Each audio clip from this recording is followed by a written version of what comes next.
욥기 35장으로부터 37장인데요.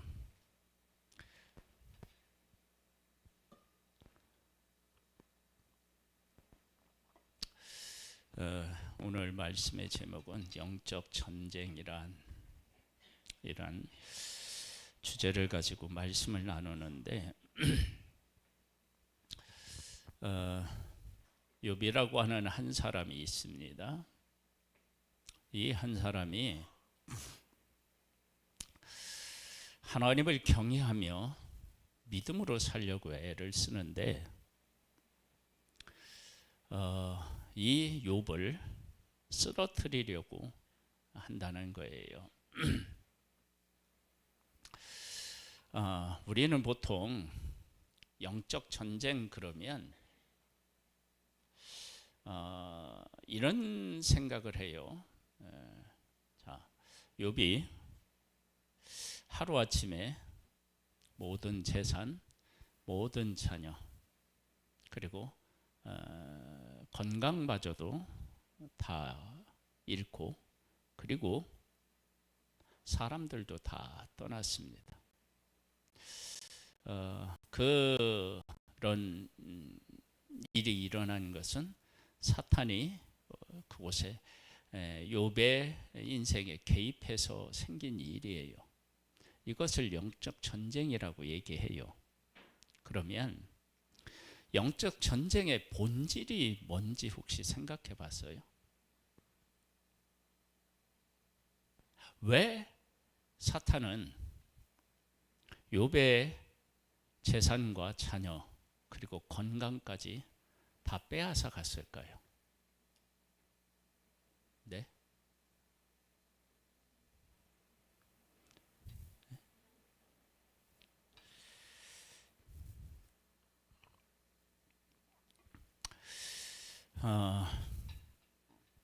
하나님을 떠나라고. 네, 맞아요. 그런데 하나님을 떠난다는 게 도대체 뭐냐라고 하는 거예요. 이걸 이해하려면 우리가 잘 아는 하나의 사건을 생각해 보면 답이 어렵지 않아요. 에덴 동산에서 뱀이 하와를 유혹해요. 왜 유혹하느냐? 하나님하고 인간하고의 관계를 어떻게 해요? 단절시키는 거예요. 하나님하고 인간과의 관계를 단절시키는 것을 영적 죽음이라고 얘기해요. 영적 죽음. 예수님이 이 땅에 왜 오셨느냐? 그러면 하나님과 우리 사이를 다시 연결시키기 위해 오셨다고요. 그러니까 우리는 보통 이제 영적 전쟁 그럴 때 욥이 재산을 잃었어요. 이게 영적 전쟁에서 일어날 수 있는 일이고, 자녀를 잃은 것도 영적 전쟁에서 일어날 수 있는 일이고, 건강을 잃는 일도 영적 전쟁에서 일어날 수 있는 일이에요. 근데 그 전쟁을 왜 일으키느냐? 그러면 하나님과 우리 사이의 관계를 흠집내거나 아니면 왜곡시키거나 하려고 하는, 그것이 영적 전쟁의 본질이에요. 자, 이렇게 우리가 이제 이야기를 하면 우리가 참 이 이야기가 현실 속에서 우리에게 크게 안 다가올 수 있는데요. 우리 이제 교회에서 일어날 수 있는 일을 한번 생각해 보겠습니다. 교회가 재정적으로 어려워질 수 있어요. 사람이 떠날 수 있어요. 재정적으로 어려워지는 것, 사람이 떠나는 것은요, 영적 전쟁의 본질이 아니에요. 그럼 뭐가 본질이냐? 그걸 통해서 교회가 하나님하고의 관계, 하나님의 신뢰, 하나님에 대한 믿음, 이런 것들이 깨지는 것이 본질적으로 가장 중요한 거예요. 그래서 재정을 잃었어도 교회가 하나님을 향한 믿음, 마음을 하나도 흔들리지 않고 그냥 가지고 있으면 잃었어도 영적으로 승리한 거예요. 그 다음에 사람이 떠났어요. 그러면 보통 이제 남아있는 성도들의 상태가 어떻게 되느냐? 그러면 깔아앉아요. 그리고 하나님하고의 관계가 어떻게 돼요? 이게 좋았을 때처럼 그렇게 하지 못해요. 힘들어져요. 그러니까 사람도 떠날 수 있고 재정적으로 힘들을 수 있고 어려운 문제를 만날 수도 있어요. 그런데 그것은 영적 전쟁에서 일어나는 하나의 현상에 불과하고요.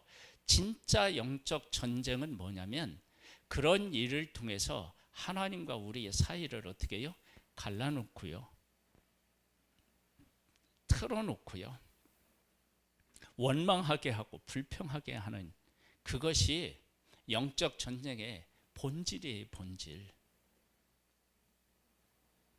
그걸 우리가 이해하지 못하면 어떤 일이 생기느냐 그러면 무엇을 잃은 것 때문에 하나님하고 우리와의 관계를 너무 쉽게 깨버리는 거예요. 그것이 사단이 노리고 있는 그 술수예요. 그렇게 우리를 만들기 위해서 그 일을 벌여놓은 거예요.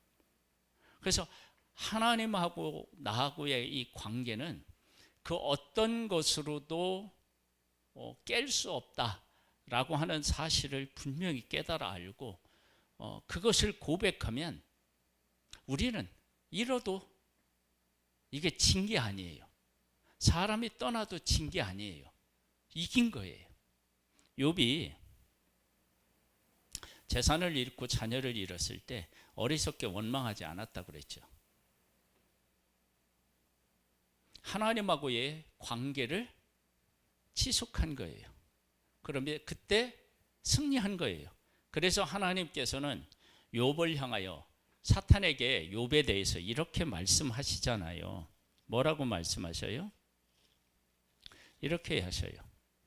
여호와께 사탄에게 이르시되 네가 내 종 욥을 주의하여 보았느냐? 그와 같이 온전하고 정직하여 하나님을 경외하며 악에서 떠난 자가 세상에 없느니라. 네가 나를 충동하여 까닭없이 그를 치게 하였어도 그가 여전히 자기의 온전함을 굳게 지켰느니라. 자, 하나님이 인정하셨죠. 그럼 이건 진 거예요, 이긴 거예요? 이긴 거죠. 그런데 이겼는데 현실적으로 보면 욥은 어떤 상태예요? 재산 다 잃고 자녀 다 잃었어요. 그리고 나서 이어서 뭐가 오느냐? 이제 건강까지도 잃게 돼요. 그러니까 건강을 잃었어요.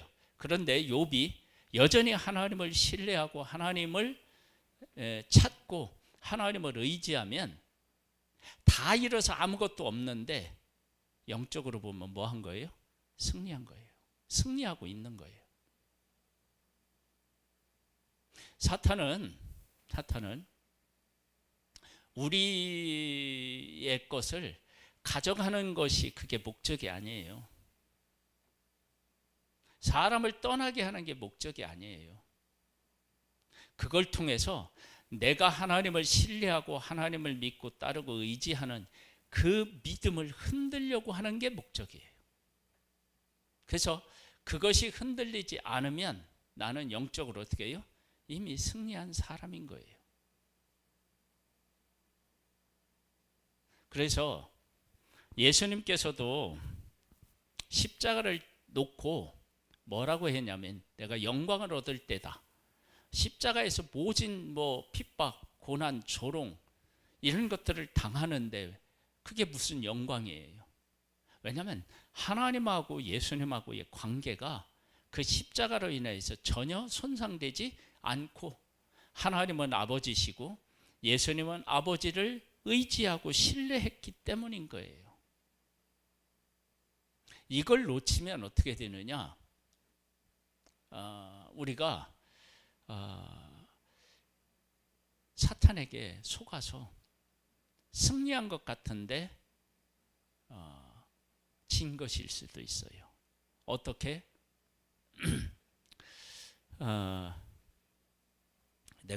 우리가 아까 요별 예를 들어서 다 잃었어요.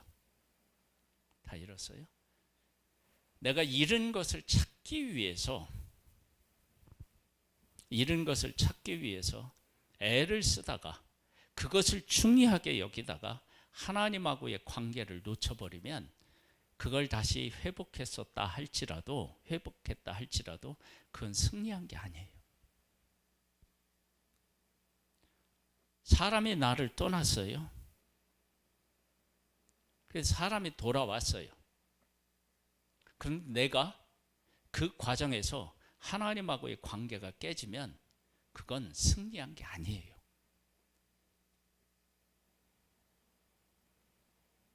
제일 중요한 영적인 것에서 제일 중요한 건 하나님하고 우리하고의 관계예요. 사탄이 그 에덴 동산에서 한 일이 그거예요. 그래서 선악을 알게 하는 나무 열매를 먹게 해서 어떤 일을 했느냐? 하나님하고 우리가 이게 이제 뭐라 그럴까? 에덴 동산에서 죄를 짓기 전에는 아담과 하와가 하나님을 어떻게 해요? 동산에 거느시는 하나님을 소리를 듣고 그분하고 교제하고 이랬어요. 그랬는데 죄를 짓고 나서는 동산에 거느시는 여호와의 음성을 듣고 소리를 듣고 어떻게 되죠? 숨어요.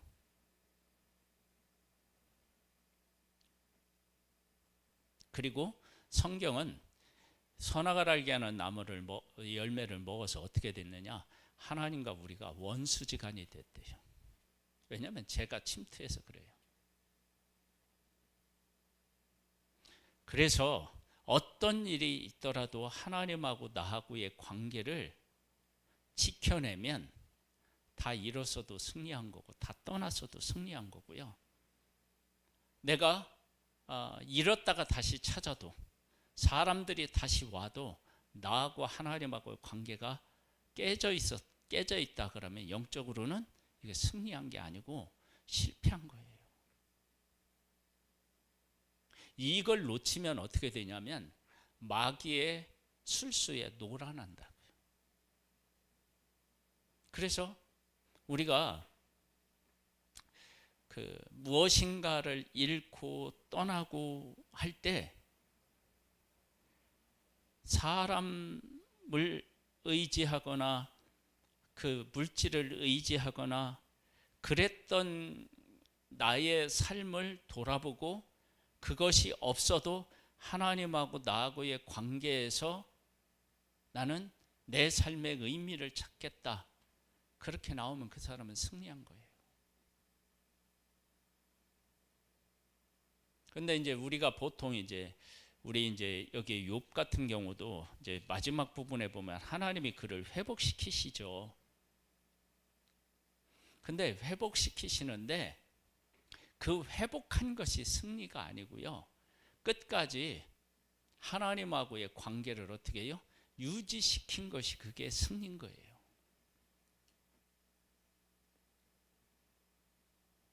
그것을 인식하지 못하고 그 위에 우리의 신앙을 세우지 못하면요, 우리는 실패했는데 성공한 것처럼 느끼고요, 패배했는데 승리한 것처럼 생각하고 그럴 수 있다고요. 자, 욥이라고 하는 사람이 있어요. 사탄은 재산을 치고요, 자녀를 치고요, 건강을 쳤어요. 그리고 친구들이 와서 욥을 공격해요. 네가 숨은 죄가 있어서 이런 일을 겪는 거지. 공격해요. 그때 욥이 자기의 괴로움은 솔직하게 이야기해요. 내가 차라리 나지 않았으면 좋았을 걸. 여러분 그런 고통이 왜 없겠어요? 그런 마음이 왜 안 들겠어요? 자녀를 다 잃었는데 10명의 자녀를. 그런 아픔을 겪는 거예요. 그런데 그런 와중에 욥은 끝까지 누구를 찾느냐? 하나님을 찾아요. 그러면서 욥이 한 위대한 고백이 있다고 그랬죠. 뭐가 어떤 고백이죠? 아니요. 주신 자도 여호와시오, 가져가신 자도 여호와시오. 그게 아니라 그가 나의 가는 길을 아시나니, 예? 그가 나를 단련하신 후에 내가 충분같이 나오리라. 하나님에 대한 신뢰를 고백한 거예요. 그 신뢰에 대한 고백이 있으면 그건 이미 승리한 거예요.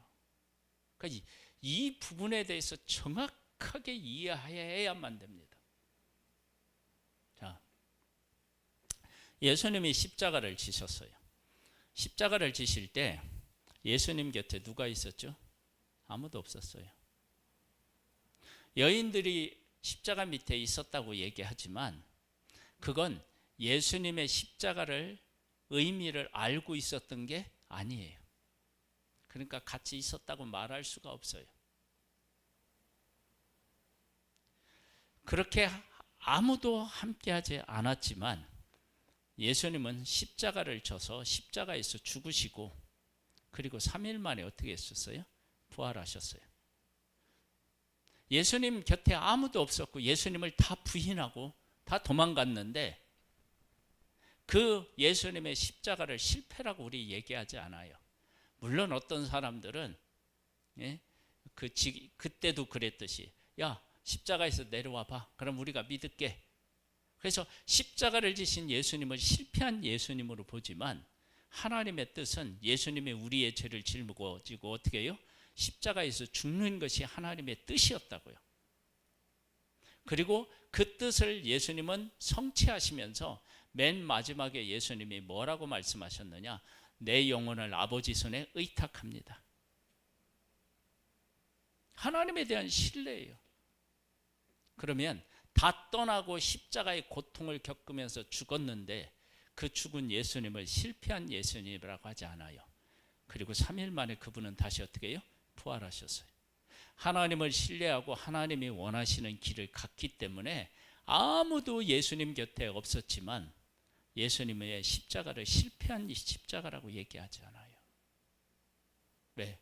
그곳에는 하나님의 뜻을 이루는 것과 하나님을 신뢰하는 것이 그 안에 있기 때문에 그렇습니다.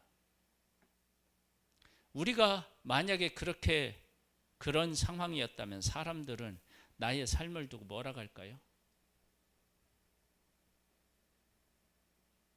어쩌면 실패한 사람이라고 얘기할 수 있어요.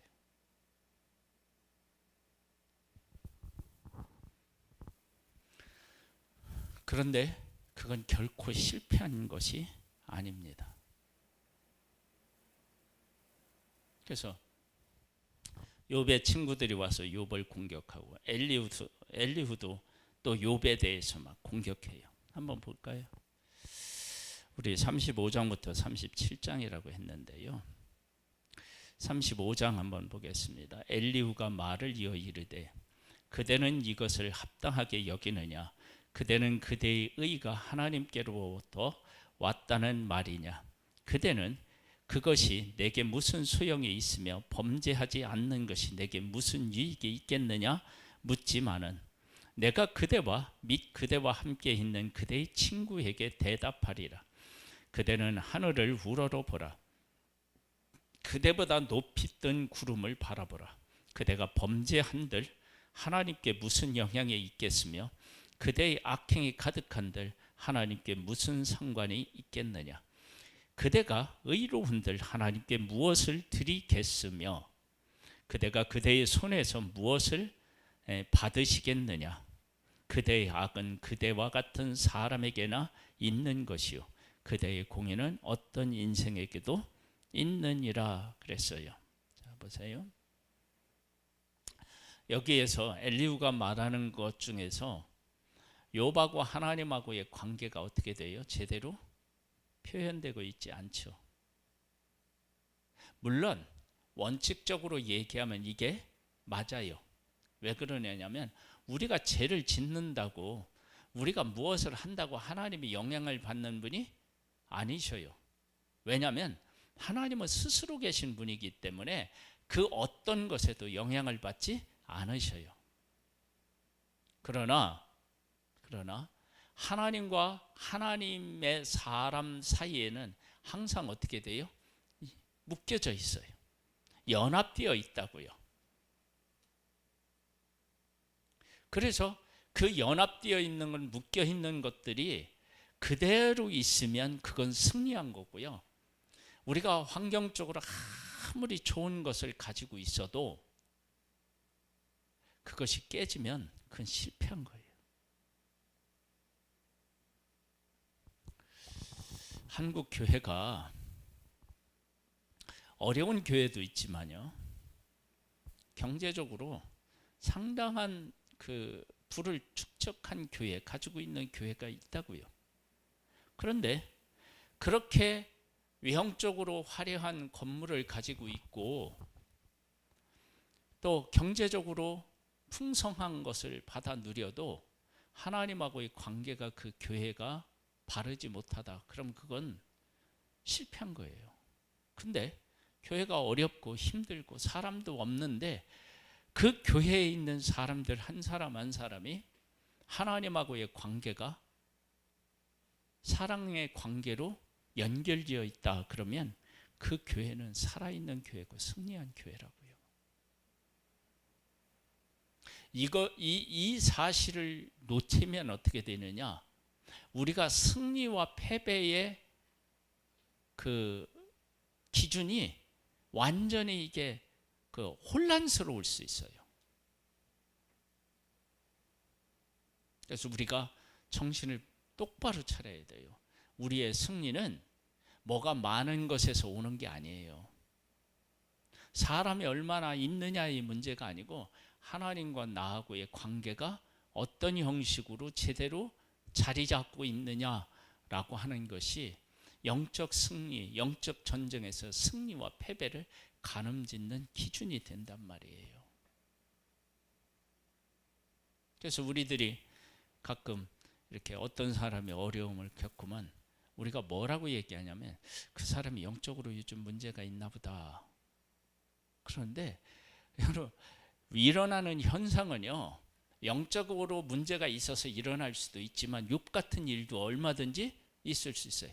욥이 어려움을 겪은 것은요, 하나님하고의 관계가 너무 좋아서 사탄이 어떻게 해요? 시기하고 질투해서 생긴 일이라고요.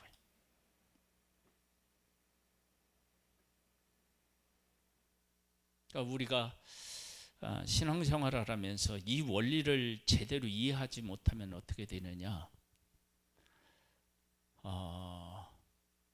하나님하고 나하고의 관계는 좋지 않은데 외형적으로는 평안하고 형통하는 것 같은 그런 일이 생기면 어떻게 되냐면 속아요.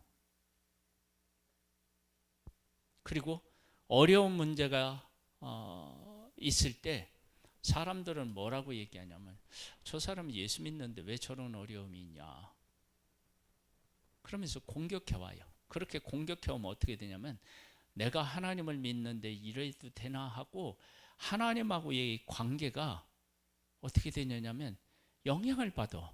그러면 이게 문제예요. 그 영향을 받게 만들려고 사람을 통해서 나한테 그렇게 찾아오는 거예요. 그때 이 문제하고 하나님하고 나하고의 관계의 문제는 어떻게 해요? 별개의 문제고 나는 하나님은 여전히 우리를 사랑하고 하나님은 나를 사랑하고 나도 여전히 하나님을 사랑한다. 욥의 세 친구들이 그렇게 했잖아요. 풀무불에 던져질 때 하나님이 우리를 풀무불에서 건져내실 것이다. 아니, 풀무불에서 우리가 죽어도 우리는 하나님을 섬기겠다. 그렇게 욥의 세 친구들이, 아니 다니엘의 친구들이 어떻게 해요? 그렇게 고백했다고요. 그 고백 자체가 뭐냐면 이미 승리한 것입니다.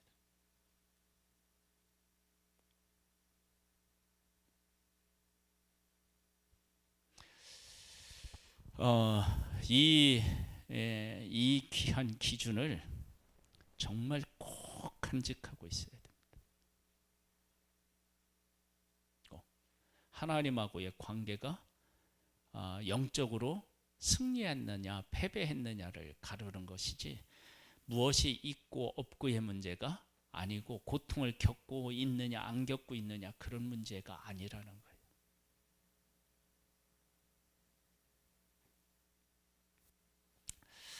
자, 우리 이런 차원에서 찬양을 우리 한 곡 드리겠습니다. 94장입니다.